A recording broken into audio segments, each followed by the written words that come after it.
get enough of playing with NeNe damn leaks.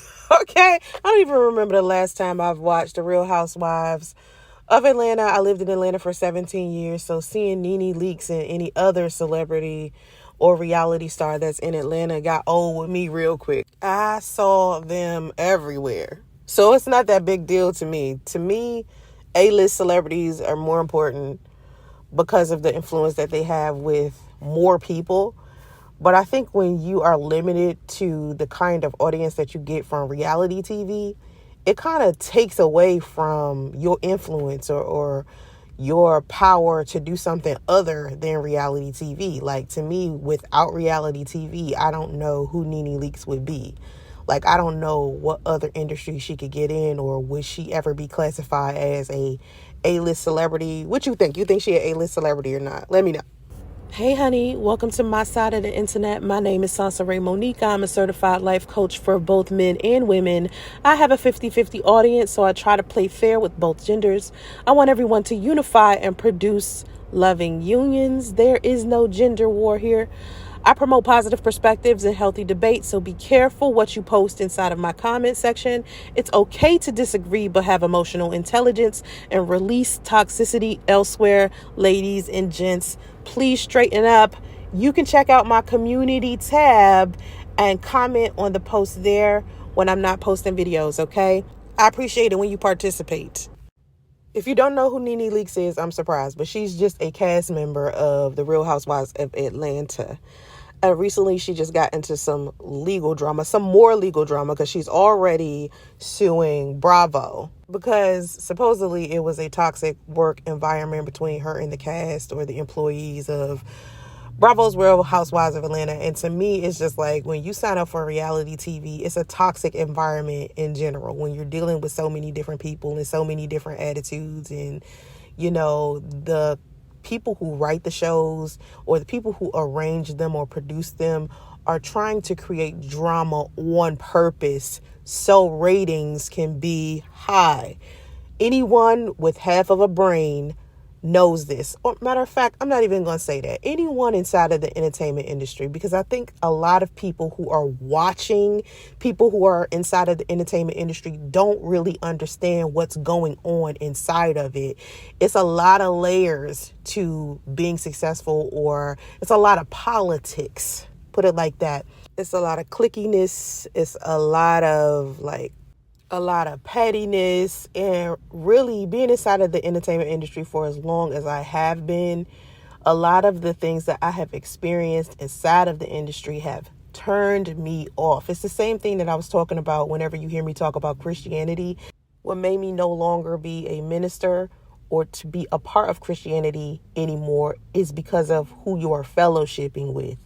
Your relationships with other people, whether you have good ones or bad ones, they can still affect your career.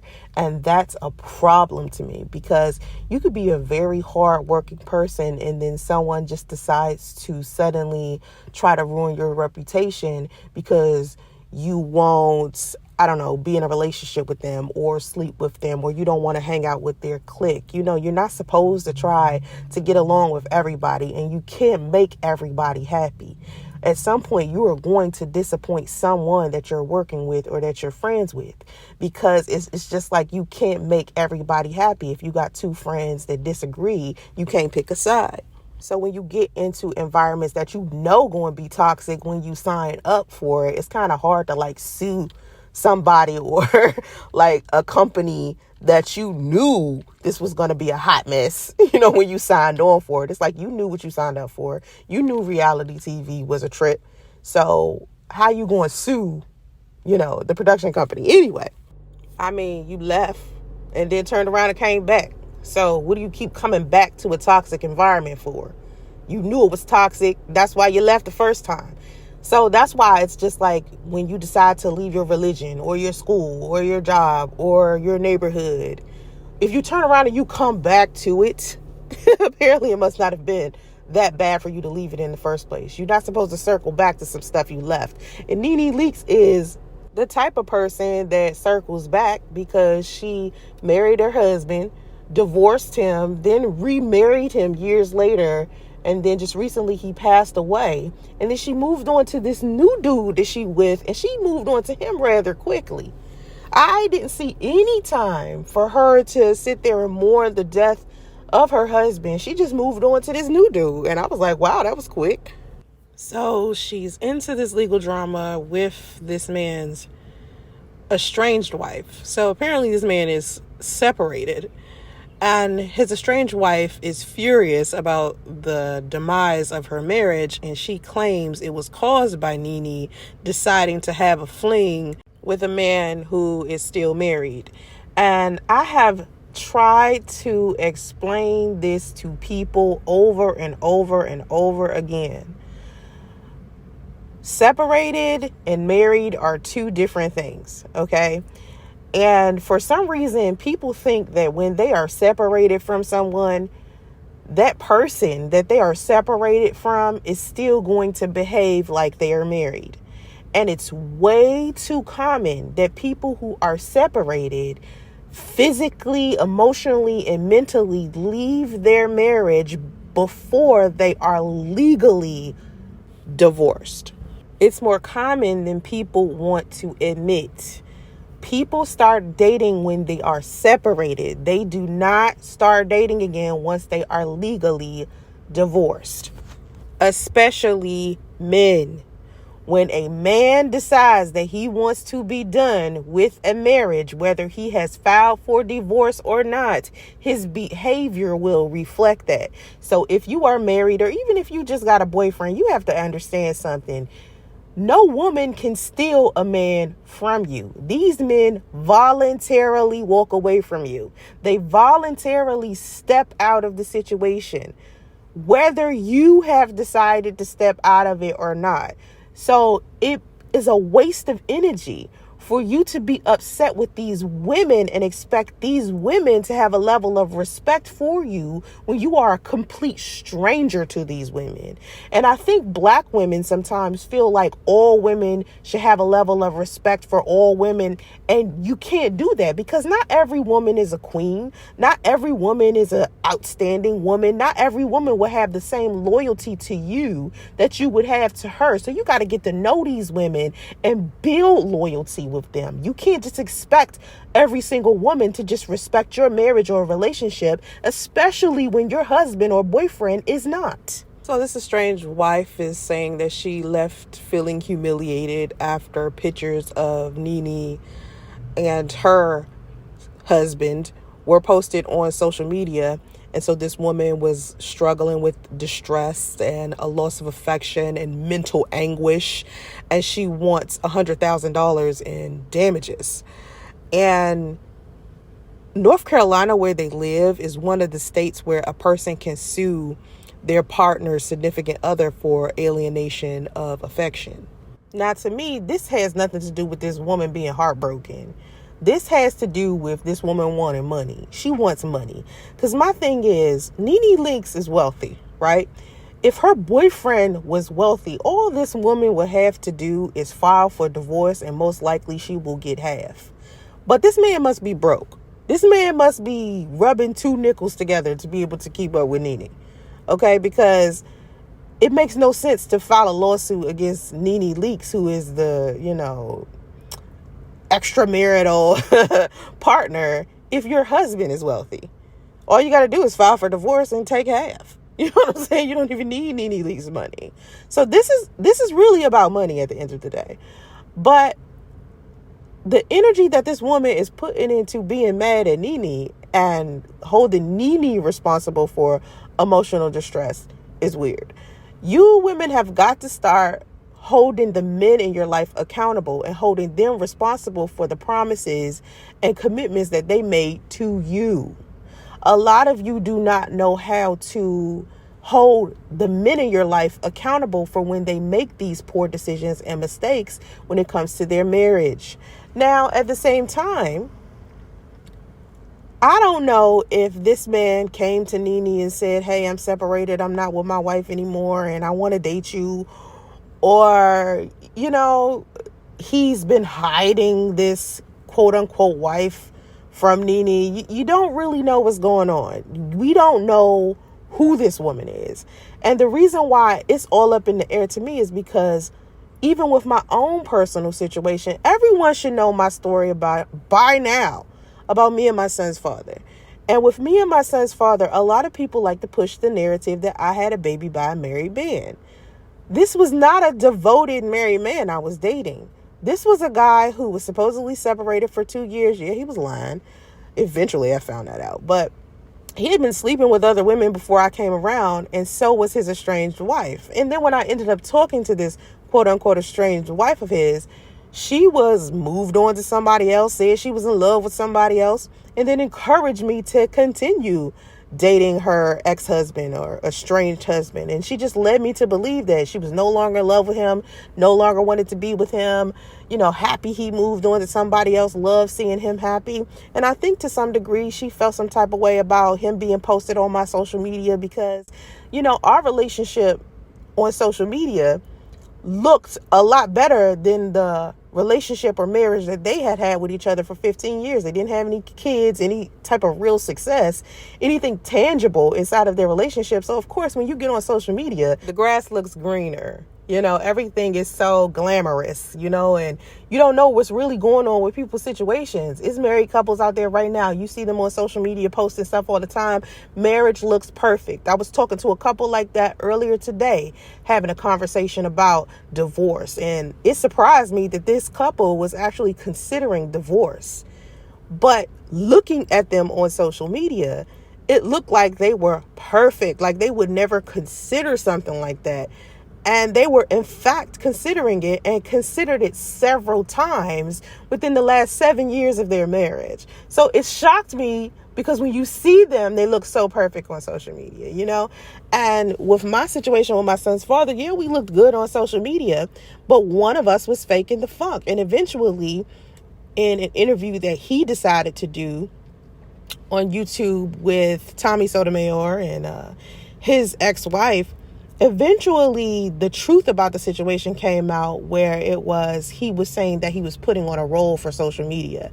So he basically was using me and my social media to, put on a facade for the world that he was inside of this perfect relationship. And I do believe that he was trying to make his estranged wife or ex-wife or whatever you want to call her. She's an ex-wife now, but I think during that time she was just classified as estranged to him.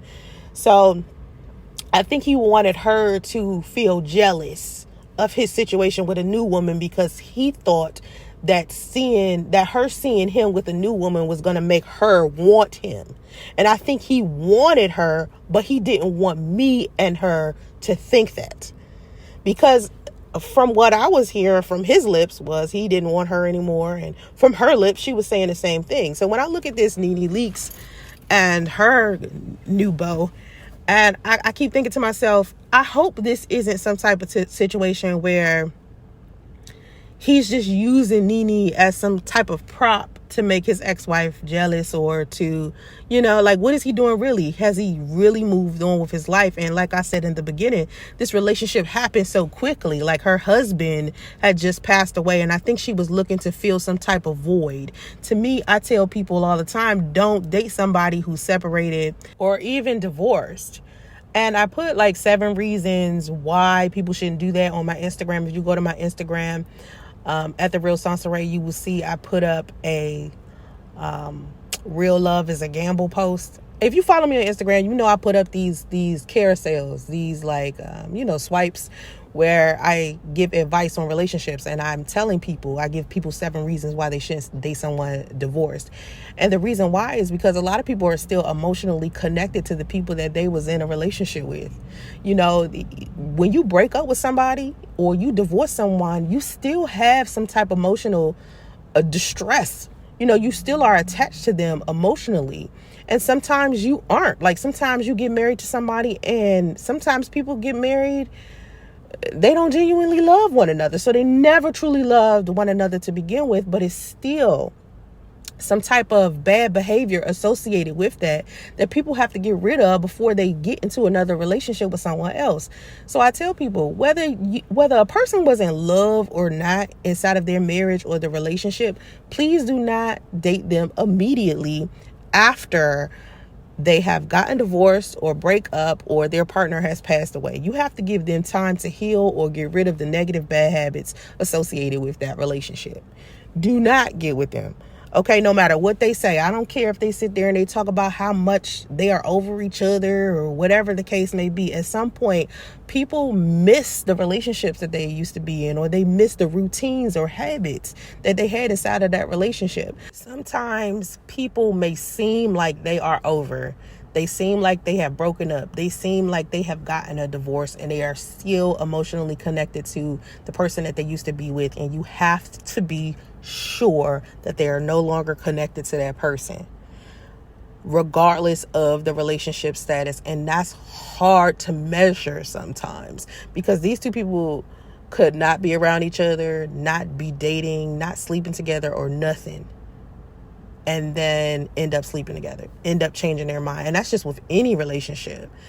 I was engaged to be married to someone who was separated, and we talked about marriage all the time.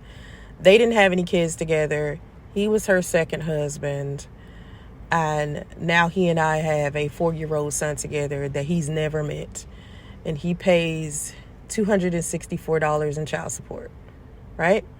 And to me, that's chump change. So I was thinking about taking him off child support, or, just not dealing with him altogether. But a lot of people are like, well, give him a chance. Keep the door open for him to come along. And I'm like, he's already shown that he doesn't want to be a decent father. And I feel like the way that he handled me inside of our relationship, or the way that he handled his last relationship, is reference.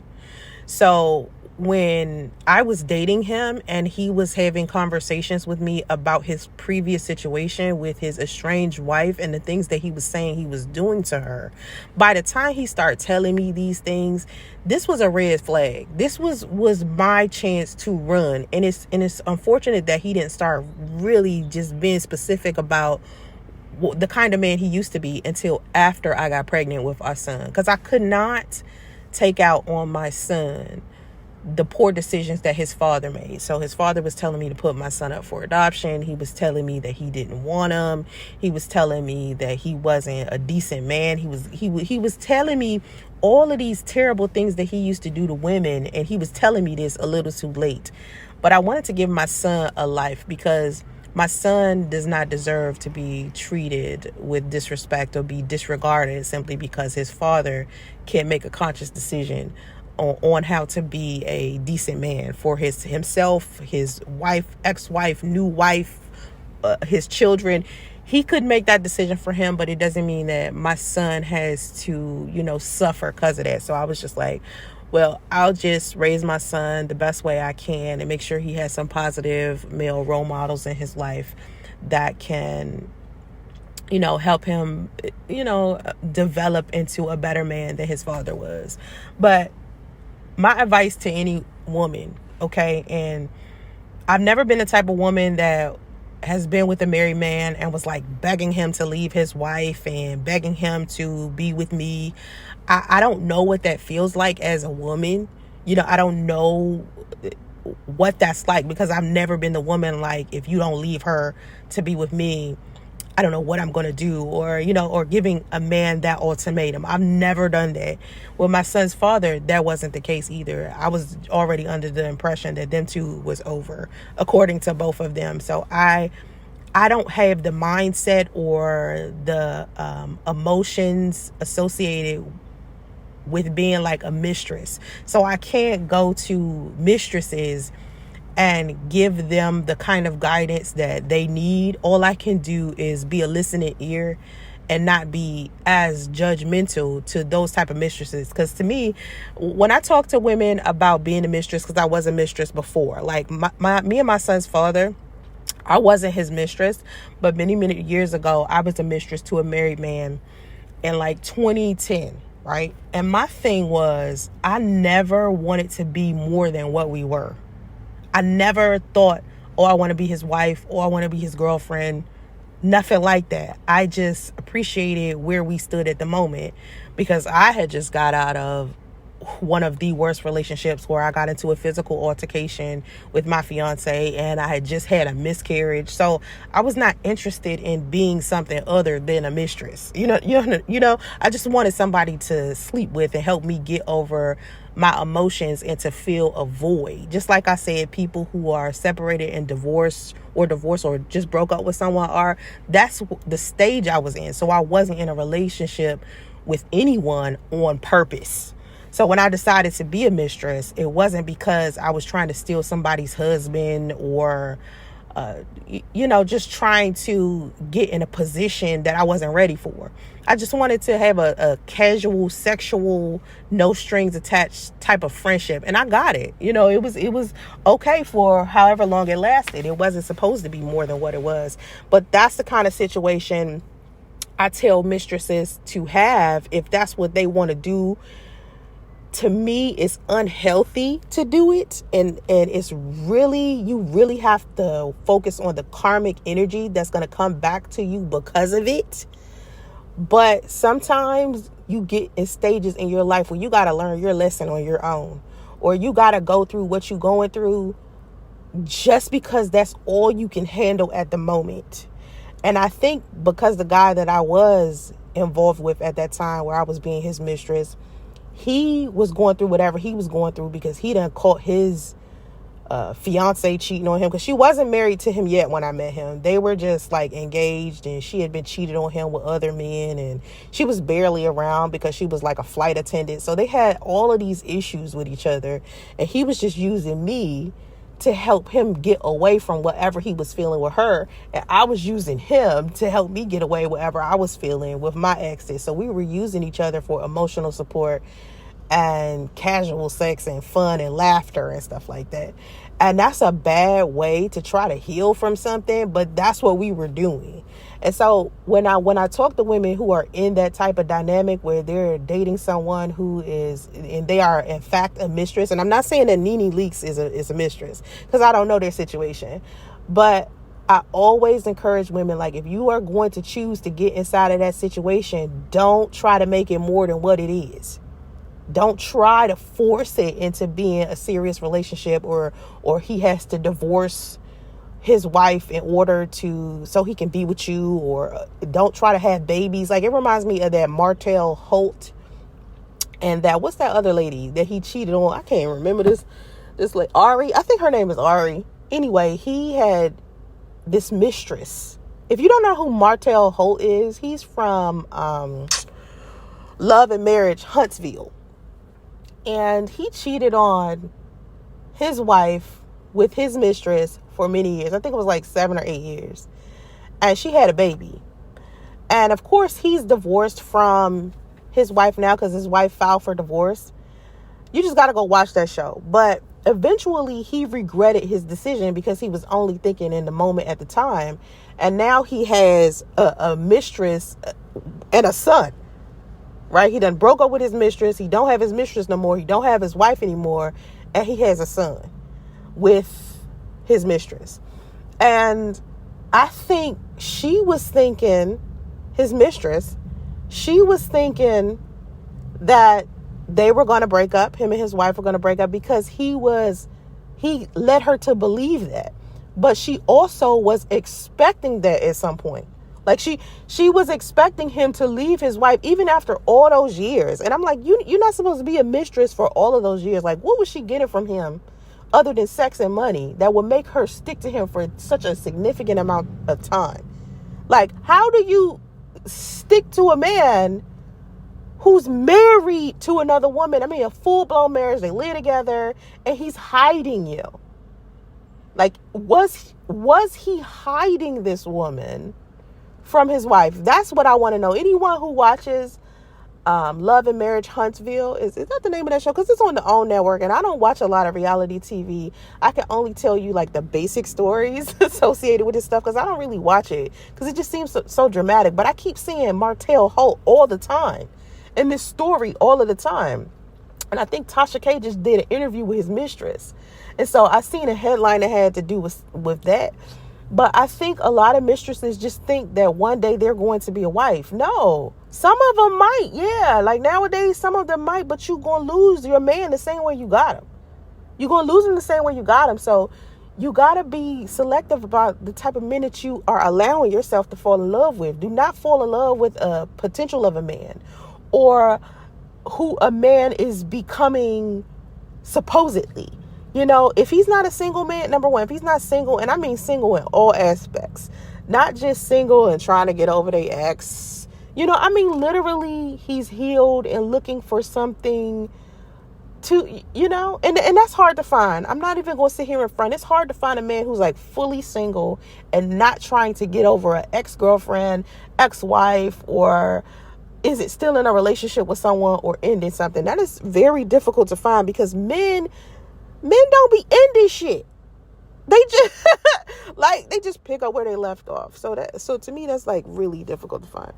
But ladies, just don't even bother with these separated men. Like, don't bother with them at all. Not even a little bit. Don't even consider it. Don't date men who are divorced recently. Don't date men who are still trying to get over their exes. Do not date these men. Do not, no matter what they are saying, use the women that they were dating before you as reference. How they treated her, how they're treating her now, how they talk about her. Usually a guy who's fully over his ex isn't really going to say anything negative about her anyway. He's not going to say anything about her. He's not going to bring her up. You know, he's just going to be, you know, like neutral when it comes to her. Probably going to say something pleasant. But if he's still speaking negatively about her, calling her crazy, saying all of these negative things, 9 times out of 10, he's still arguing with her. Might still be sleeping with her, because that's what happened to me. They were still sleeping together. They still wanted to be together, but didn't tell me that. See, had they told me that, I could have respected this situation. But they waited until after I was pregnant, after I've done started like living my life with this dude. I'm looking for homes with this dude. I'm building my life with this dude, right? And these two just decide, you know what, we want to try again. After I'm already pregnant, I'm like, if y'all wanted to try again, why were y'all telling me that y'all didn't want to be with each other ever again before I was pregnant? You wait until I'm pregnant with a child to suddenly now want to try to be together. And of course, that wasn't going to work out. I tell people all the time, getting back with your ex is like taking your drawers off, taking a shower and putting them nasty ass drawers back on. The same pair of drawers. That's nasty. That's why their ass is divorced now. They finally did get legally divorced, but I would not be surprised if they were still conveniently sleeping together. Because when I came around, I found out with time that them two were conveniently still living together to save money. People who have been in a relationship or a marriage or any type of toxic, unhealthy type of situation, a lot of times the more toxic and unhealthy it is, the harder it is for those two to let it go, because those two are two toxic, unhealthy people, and they cling on to things that they don't need to be clinging on to. Toxic people go back to their exes and their old patterns and habits. You have to be careful.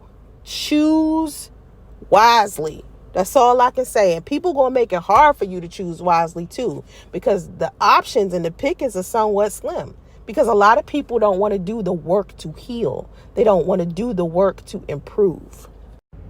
If you'd like to schedule a one-on-one coaching session, a FaceTime, or a 45-minute call, go to SonceraeMonique.com to make a request. If you need advice or want me to talk about something specific in a video or post, please email me at soncerae@gmail.com, or you can leave me a voicemail message at 929-399-6503. Always remember that everything can be viewed in 2 different ways, a negative perspective or a positive perspective, and you get to choose how you respond to what you are observing or what you experience. If you respond to everything negatively, you will have an unfulfilled life. And if you look at the world from a positive perspective, you will notice that most people aren't trying to purposely harm you. And understanding not everyone is out to get you improves how you communicate with others, and you'll start to cultivate better relationships. I appreciate you watching. Have vision and stay focused. Namaste.